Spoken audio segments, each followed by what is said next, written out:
بنیاد پر کسی سے محبت ہو سکتی ہے تو پیغمبر اس کا سب سے پہلا اقدار ہے۔ ہم اپنے ہاتھ سے محبت کرتے ہیں، اپنی آنکھ سے، مجال کے کوئی نظروں میں کمی آئے اور کوئی نظر انداز کر ڈالے، ڈاکٹروں کے یہاں جاتا ہے اور اپنی آنکھ کا علاج کراتا ہے، ہاتھ کا علاج کراتا ہے، جسم کے کسی بھی حصے میں کوئی فرق پڑ جائے اس کا علاج کرانے کے لیے جاتا ہے۔ کیا خیال ہے؟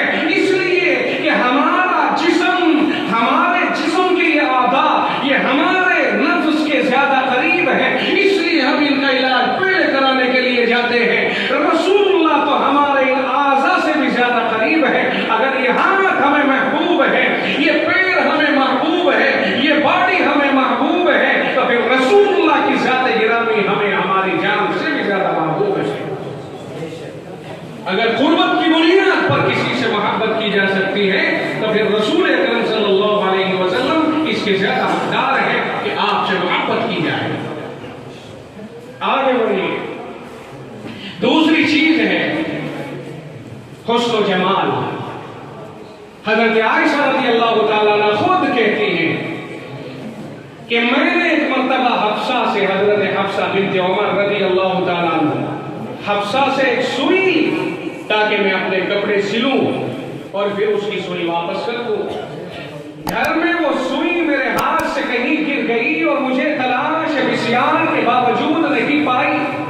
شام ہو گئی، اندھیرا ہو گیا۔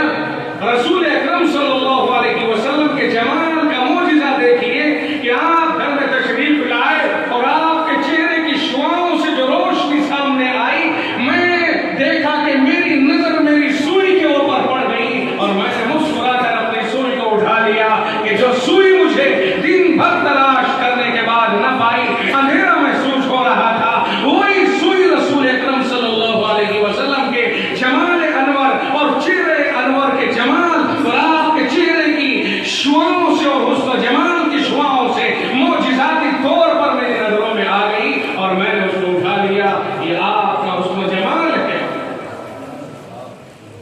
حضرت عائشہ خود کہتی ہیں لنا شمس وللآفاق شمس وشمسی افضل من شمس السماء، فرمایا دنیا والوں کا بھی ایک سورج ہے جو آسمان کے اوپر طلوع ہوتا ہے اور ہمارے پاس بھی ایک سورج ہے۔ ہائے ہائے، عائشہ کی زبانی سنو تو صحیح۔ عائشہ نے ترجمانی کرتے ہوئے اپنے دل کی کہا لنا شمس، ایک سورج ہمارے پاس ہے، وللآفاق شمس، اور ایک سورج پوری دنیا والوں کے پاس میں ہے، وشمسی افضل من شمس السماء، فرمایا میرا سورج آسمان کے سورج سے کہیں زیادہ افضل ہے۔ وشمسی افضل من شمس السماء۔ ہائے ہائے، حضرت جابر رضی اللہ تعالیٰ عنہ، دیگر صحابہ کرام کا کہنا تو یہ ہے کہ بسا اوقات رسول اکرم صلی اللہ علیہ وسلم کے چہرے کو غور سے دیکھنا چاہتے، اپنے دل کی تسلی کرنے کے لیے آپ کے رخسار پر نظر ڈالنا چاہتے، اپنے دل کی تسلی کے لیے، لیکن خدا کی قسم آپ کے حسن پر ہم نے لاکھ چاہا کہ نظروں کو جمائیں لیکن نظریں جم نہ سکی، ہمیشہ آپ کے حسن کے اوپر سے نظریں پھسل جایا کرتی۔ سیدنا صدیق اکبر رضی اللہ تعالیٰ عنہ جو آپ کے ساتھ غار ثور میں رہے جہاں کوئی نہیں رہا اور 3 دن تک رسول اکرم صلی اللہ علیہ وسلم کی وہ خدمت کی ہے کہ کسی اور کو حاصل نہیں ہے۔ خدا کی قسم کتابوں میں لکھا ہے کہ جس وقت میں غار ثور میں ابو بکر داخل ہوئے ہیں اور اندر جا کر کے انہوں نے پورے غار کی صفائی کی اور آپ سے عرض کیا یا رسول اللہ اندر تشریف لے آئیے، اندر تشریف لے آئیے، تھکے ہوئے ہیں، اس طرح سے اپنی ران کو بچھا دیا، آقا سے عرض کیا یا رسول اللہ آپ میری ران پر سر رکھ کر کے آرام فرما لیجئے۔ اس وقت کی منظر کشی کرتے ہوئے کتابوں میں لکھا ہے کأن القرآن یفتح علی الرحل، ایسا لگ رہا تھا جیسا کہ قرآن ابو بکر قرآن رحل کے اوپر کھلا ہوا ہوتا ہے، یعنی ابو بکر کی ران ایسا جیسے رحل اور رسول اللہ کا چہرہ انور ایسا جیسا کہ قرآن، گویا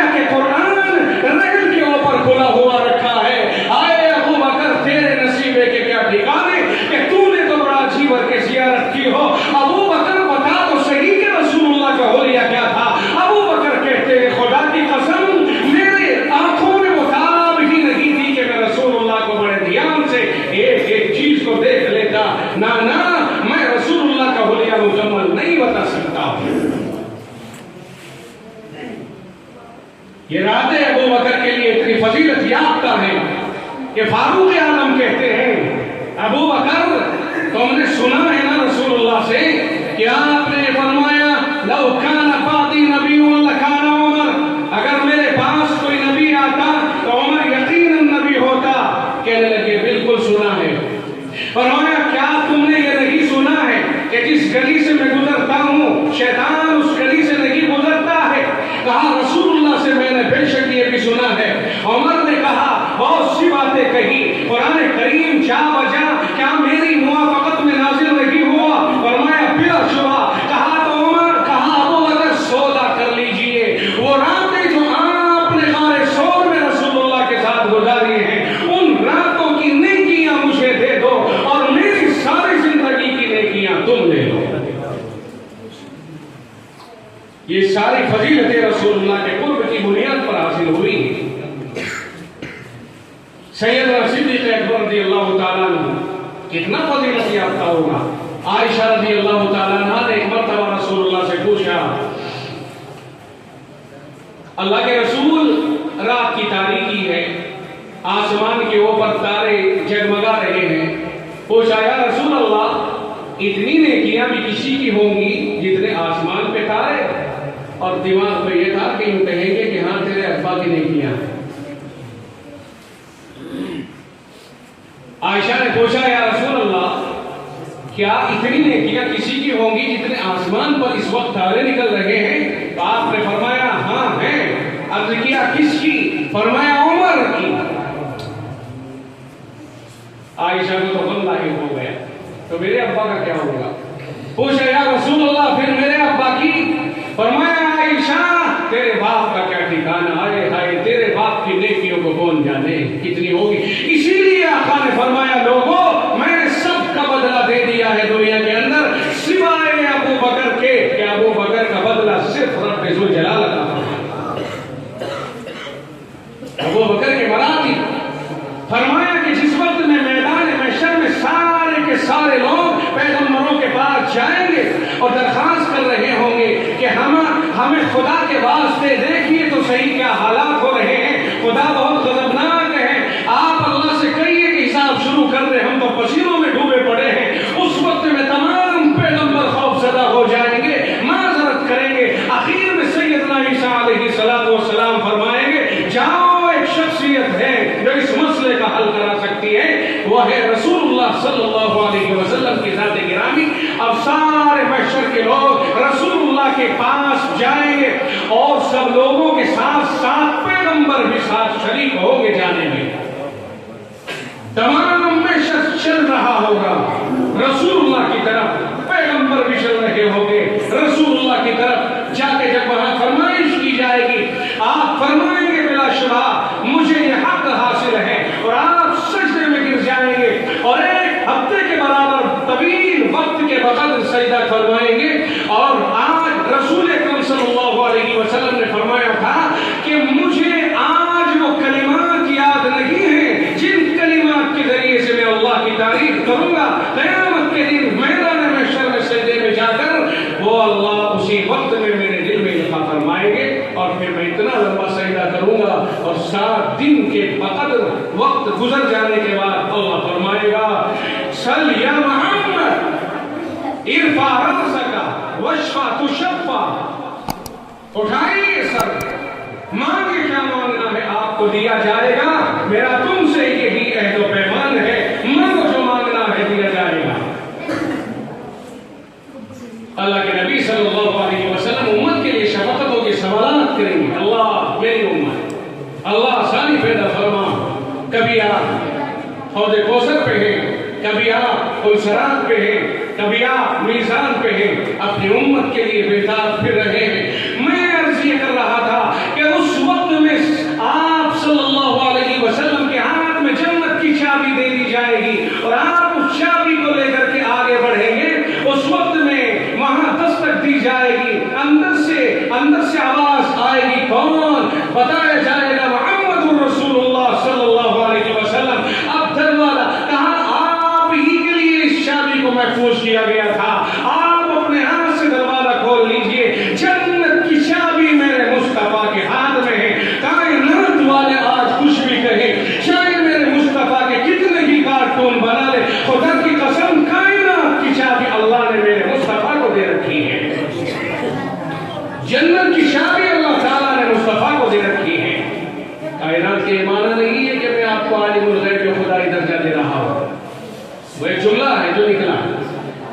جنت کی چابی آپ کے ہاتھ میں ہو، جنت کا دروازہ کھولا جائے گا اور فخریہ طور پر آقا فرمائیں گے الہ العالمین میں اپنی امت کے ایک شخص کے اعمال کا حوالہ دے رہا ہوں، جنت کا دروازہ کھول دے، فرمایا یہ ابو بکر ہے جس کے اعمال کا حوالہ بہا دیا جائے۔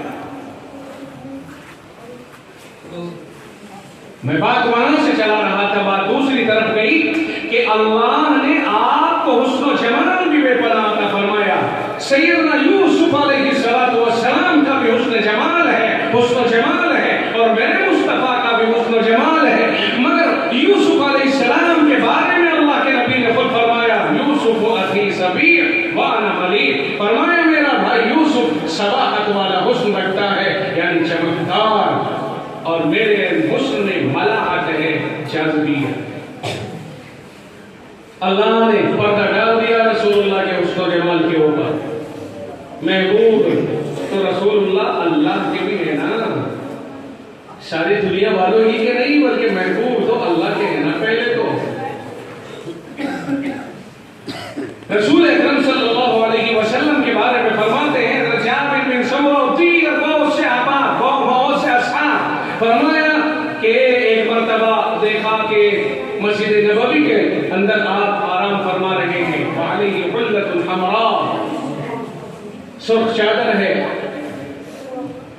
فرمایا چودھویں کا چاند ہے، میں کبھی چاند کو دیکھتا کبھی رسول اللہ کے رخ انور کو دیکھتا، بالآخر میں نے یہی فیصلہ کیا کہ رسول اللہ کا چہرہ چاند سے زیادہ حسین ہے۔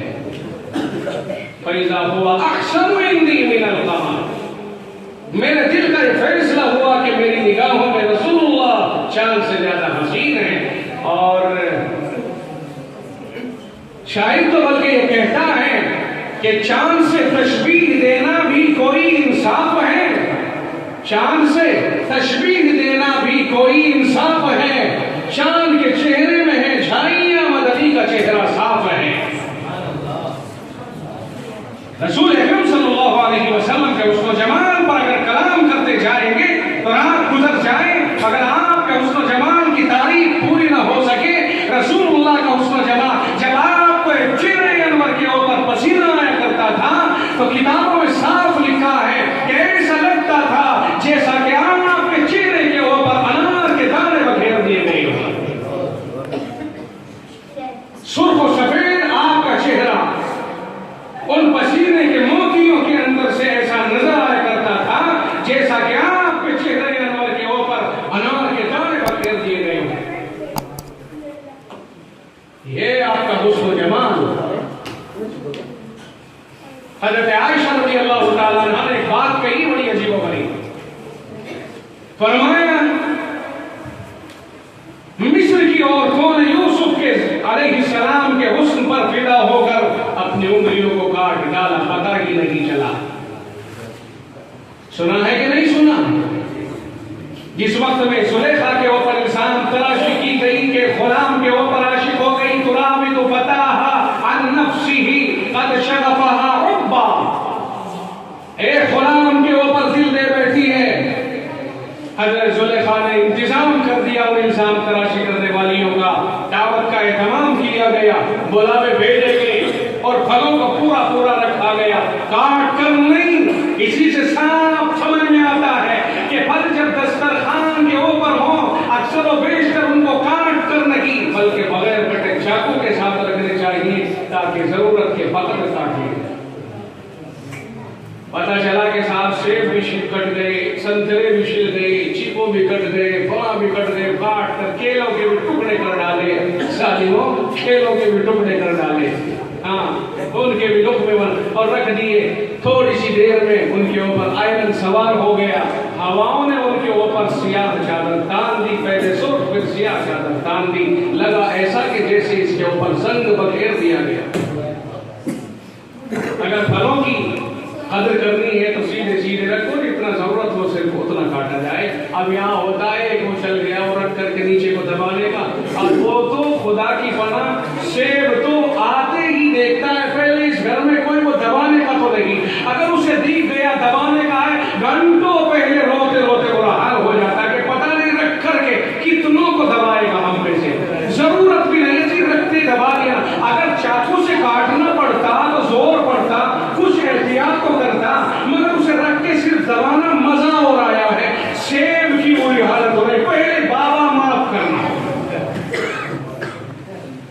ضرورت ہے یا نہیں ہے، دھڑا دھڑ سے کو کاٹ کاٹ کر کے ڈالا جاتا ہے۔ اب وہ یہ اٹھے مہمان دوسرے آئے، انہوں نے یہ کیا سڑے ہوئے سے لا کر اگر اسے کاٹا نہ جاتا اور زلیخا کے ماحول سے استدلال کیا جاتا تو شاید پھلوں کی یہ ملیکت نہ ہوتی جو ہمارے دور میں آج ہوتی ہے۔ سمجھ میں آ رہی کہ نہیں؟ آئندہ اس طرح کہ ہاں اگر پپیتا، خربوزہ، تربوز اس جیسا پھل ہو تو پہلے کاٹ کر کے کھایا جا سکتا ہے، اور تربوز تو بڑی کیڑی پڑ جائے گی۔ تو خیر میں یاد کر رہا کہ سیدنا زلیخا نے انتظام فرمایا اور الزام تراشی کرنے والی عورتوں کا چاقو، تیز دھار چاقو رکھے، شاندار والے۔ بادشاہ کی بیوی تھی، اس کے پاس کوئی کمی تو نہیں تھی نا، پھل رکھے، بلا لیا دسترخوان پہ۔ بلانے کے بعد جب بیٹھ گئی تیار، چاقو سامنے، پھل سامنے، کھانا یعنی کاٹنے کی تیاری چل رہی ہے، اچانک بن بتائے، بلا کسی ضرورت کے، کہا یوسف ذرا اندر سے باہر آؤ۔ انہوں نے سمجھا کہ کوئی کام ہوگا شاید اس لیے بلایا۔ یوسف علیہ السلام جیسے ہی اس مجمع میں باہر آئے ہیں جہاں وہ ان کا ناشتہ گاہ تھی، وہاں آنے کے بعد دیکھا، ایک نظر پڑی یوسف کے اوپر، ہائے ہائے کہنے لگ گئی ان ھذا الا ملک کریم، ارے بھائی یہ انسان ہے ہی کہاں؟ زلیخا تو نے کیسے برداشت کیا ہے؟ کہاں ابھی تو الزام لگا رہی تھی نا کہ غلام کے اوپر فدا ہو گئی، دو کیا گئے آپ تمہیں؟ ایک نظر پڑی، ایک نظر ڈلوانا ہی تو تھا۔ کہنے لگ گئی یوسف باہر آؤ، باہر آئے، دیکھا ایک نظر پڑ گئی، اور انہوں نے چلو چلو کوئی بات نہیں، ہو گیا کام، جاؤ تم جاؤ، اندر چلے۔ ایک نظر نے انہیں اتنا دیوان کی اور فرزان کی کہ وہ پر مجبور کر دیا کہ وہ مرغ بسمل کی طرح تڑپا افتاؤ خیزاں ہو گئی، اور کہا کہ اٹھاؤ تو صحیح، پھلوں کو کھاؤ تو صحیح، کھاؤ۔ اور اٹھائے، کہاں کاٹنے کی نوبت آئی، قطعن ایدیہن، ہاتھوں کو کاٹ ڈالا، پتہ ہی نہیں چلا۔ محو ہو گئی، مستغرق ہو گئی، وہ کون تھا جو دیدار کرا کے گیا؟ وہ کون تھا؟ سیدہ عائشہ رضی اللہ تعالیٰ عنہا نے اسی واقعے کی طرف اشارہ کرتے ہوئے فرمایا کہ مصر کی عورتوں نے حسن یوسف کو دیکھا تو ہاتھوں کو کاٹ ڈالا، پتہ نہ چلا۔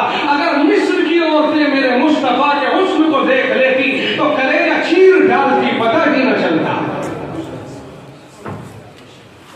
اور یہی وجہ ہے کہ صحابہ کرام نے آقا کے حسن و جمال پر فدا ہو کر کے آپ کے قدموں میں جان دے ڈالی ہے۔ وہ دیکھو زیاد بن سکن رضی اللہ تعالیٰ عنہ ہے، احد کا معرکہ چل رہا ہے، رسول اکرم صلی اللہ علیہ وسلم نے فرمایا کون ہے جو میری حفاظت میں آگے آئے گا؟ 9 صحابہ آئے، ان میں زیاد بن سکن بھی ہے، آگے بڑھ کر کے حفاظت میں کردار ادا کر رہے ہیں۔ دشمنوں نے وار کیے اور 70 وار ہونے کے بعد زمین پر گرے، اٹھا کر کے ان کو چاہا لے جانا کہ دوسری طرف آرام کی طرف جہاں مریضوں کا اور زخمیوں کا علاج ہو وہاں لے جائے، مگر انہوں نے کہا نہ مجھے یہاں سے لے جانے کی ضرورت نہیں، اس لیے کہ میں نے اپنے حبیب سے حفاظت کا وعدہ کیا ہے کہ جب تک میرے جی میں جی ہے میں آپ کی حفاظت سے ایک قدم پیچھے نہیں ہٹوں گا۔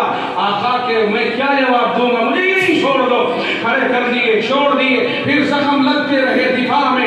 90 زخم تقریباً آنے کے بعد زمین پر یہ پیارا گرتا ہے۔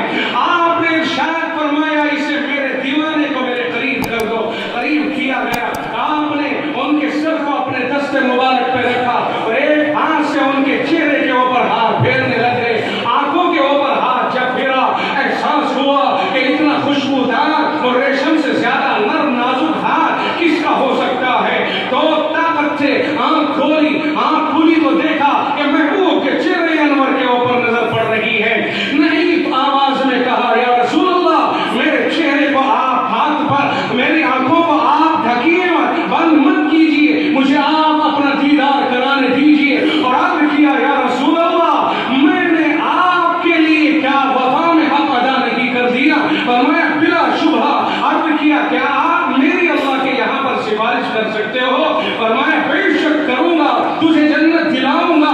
عرض کیا یا رسول اللہ تو پھر میری آنکھ کھلی چھوڑ دیجئے، میری جان جائے، میں آپ کے دیدار کے ساتھ دنیا سے رخصت ہو جاؤں، تاکہ رب قیامت کے دن مجھ سے پوچھے کہ زیاد تم کون سی چیز کا دیدار آخر میں کر کے آئے، تو میں کہہ سکوں گا کہ آخری وہ چیز جس کا میں نے دیدار کیا ہے مصطفیٰ کائنات کا چہرہ انور تھا۔ آپ کے حسن و جمال پر فدا ہو کر کے لوگوں نے جان دے ڈالی ہے۔ صحابہ کرام کی فدائیت یوں ہی نہیں تھی، بھوکے رہے، پیاسے رہے، پریشانیاں رہی، پیٹ پر پتھر باندھ لیے گئے، فاقوں پر فاقے کرتے رہے، مگر مصطفیٰ کائنات سے کوئی آدھے لفظ سے بھی شکایت نہیں کر سکا کہ آپ نے ہمیں یہاں لا کے مروا دیا، آپ نے بھوکے مار دیے، آپ بوجھ بنا کے ہم کو لے کے تو آ گئے، لیکن یہ کیا کیا؟ نہ میرے مصطفیٰ کے اوپر جہاں آپ کا پسینہ بہے وہاں صحابہ کرام کی خواہش ہوا کرتی تھی کہ آپ کا پسینہ ٹھہر جائے اور ہمارا خون بہہ جائے۔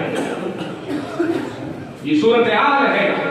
میں نے بات لمبی کر دی، بات چل رہی تھی حسن و جمال پر کہ آقا کا حسن و جمال بھی بے پناہ تھا۔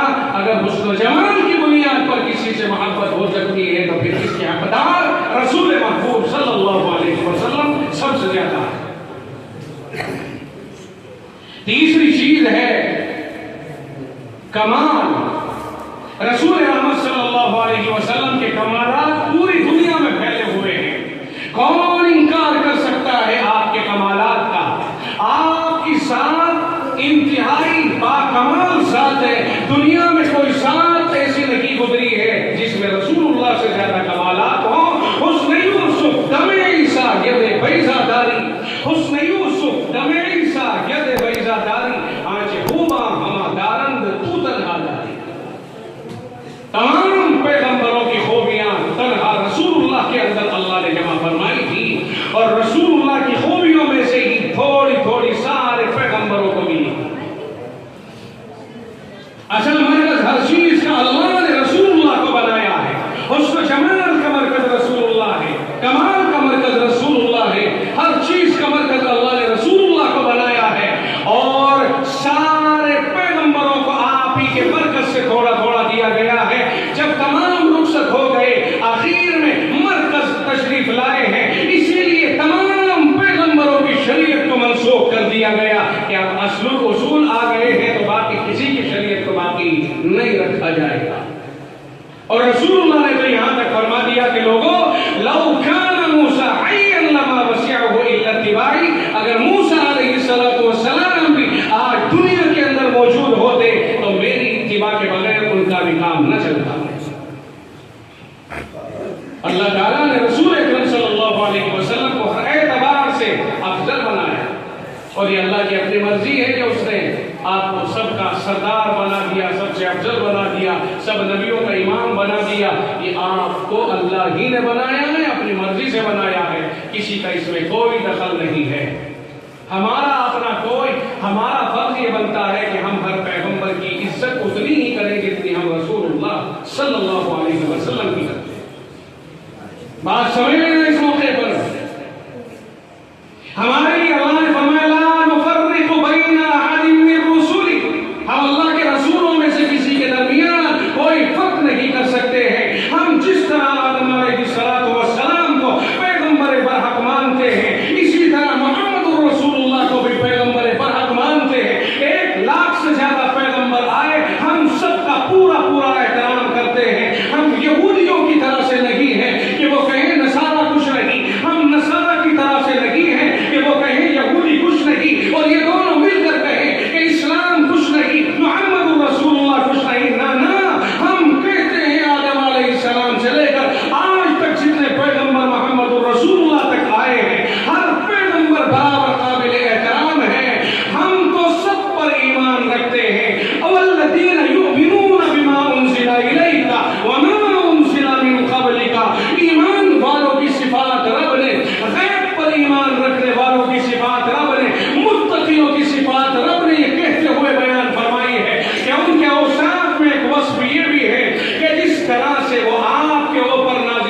ہمارے دین کو سچا مانتے ہیں، ایسے ہی آپ سے پہلے والے نبیوں کے اوپر آنے والی شریعت کو بھی مکمل سچا مانتے ہیں۔ یہی خوبی ہے امت محمدیہ، یہی خوبی ہے امت محمدیہ۔ ہماری نگاہوں میں سارے پیغمبر برابر قابل احترام، رہا مسئلہ کون افضل تو وہ اللہ کا اپنا معاملہ ہے کہ اللہ نے رسول اللہ کو سب سے اعلیٰ بنایا۔ ہمارا یہی عقیدہ ہے کہ اللہ نے رسول اللہ کو سب سے اعلیٰ بنایا، لیکن احترام کے اعتبار سے کسی کے احترام میں خبردار کوئی کمی نہیں آنی چاہیے۔ کوئی کمزور بات کسی پیغمبر کی طرف منسوب کبھی نہیں ہونی چاہیے، ورنہ ایمان سلب ہو جاتا ہے۔ توہین انبیاء لازم آتی ہے، تنقیص لازم آتی ہے۔ ہم رسول اللہ کی خوبیاں بیان تو کریں گے مگر تقابلی طور پر دوسرے پیغمبروں کی تنقیص نہیں کر سکتے، یہ ناجائز ہے اور حرام ہے۔ ہر پیغمبر قابل احترام اور اپنے زمانے کے اعتبار سے اللہ کی طرف سے رحمت ہوا کرتا تھا، لیکن رسول اللہ صلی اللہ علیہ وسلم کو اللہ نے ساری کائنات کے لیے رحمت بنا دیا اور آپ کے بعد پیغمبری کا مرتبہ ختم کر دیا کہ کوئی پیغمبر نہیں آئے گا۔ اللہ نے ساری خوبیاں آپ کے اندر رکھ کر کے پیدا فرمایا ہے۔ آپ کی خوبیاں کہاں کہاں تک جاؤ گے، میں اگر اس موضوع کو چھیڑ دوں لمبا ہو جائے گا۔ میں ایک دو نمونے کے طور پر واقعات آپ کے سامنے پیش کر کے آگے بڑھتا ہوں۔ رسول اکرم صلی اللہ علیہ وسلم غزوہ تبوک کا سفر فرما رہے ہیں، غزوہ تبوک کا سفر فرما رہے ہیں، جہاں بادشاہ نے باقاعدہ طریقے پر نصرانیوں نے اپنی فوجوں کو 2 سال کی تنخواہ دے کر کے طے کر دیا تھا کہ تم فارغ ہو جاؤ، بے فکر ہو جاؤ، مدینے پہ جا کے چڑھائی کرنی ہے۔ ادھر رسول اللہ کو پتا چلا تو آپ نے فرمایا دشمن کو وہیں جا کے سبق سکھانا ہے۔ اور یہاں کچھ بھی نہیں ہے، کھانے پینے کا جو انتظام لوگوں نے اپنے طور پہ کر لیا سو ہو گیا۔ سرکاری طور پر تو نہ کسی کی تنخواہوں کا مسئلہ نہ کچھ ہے، بلکہ ایک بات اور پیش آ گئی، وہ یہ کہ جب دشمن اتنا خطرناک منصوبہ لے کر کے تیاری کے ساتھ آنا چاہتا ہے تو اللہ نے فرمایا یہاں تم کہ انہیں حکم دو سب چلیں، جو لڑ سکتا ہے چلے۔ جیسے آپ لوگ بیٹھے ہو، کچھ بوڑھے بھی ہیں، فرمایا چلیں سب، بڑا مارکا ہونے والا ہے۔ اچھا، صحابہ کرام کہنے لگے یا رسول اللہ یہ فصلیں ہماری تیار ہے بالکل، 2-4 دن کی مہلت دے دیجیے، انہیں اتار کے گھر میں رکھتے ہی اور پھر بے فکر ہو کر کے کسی کام کو کریں گے۔ لیکن اللہ کو یہ بھی گوارا نہیں ہوا، فرمایا یا ایھا الذین آمنوا ما لکم اذا قیل لکم انفروا فی سبیل اللہ اثاقلتم الی الارض ارضیتم بالحیاۃ الدنیا من الآخرہ فما متاع الحیاۃ الدنیا فی الآخرۃ الا قلیل۔ خلاصہ یہ کہ رب نے جبریل کو بھیج دیا کہ معذرت کوئی قبول نہیں کی جا سکتی ہے، الا تنفروا یعذبکم عذابا علیما، اگر تم ابھی نہ چلے تو تمہیں دردناک عذاب دیا۔ کیا صحابہ جانے سے انکار کر رہے تھے؟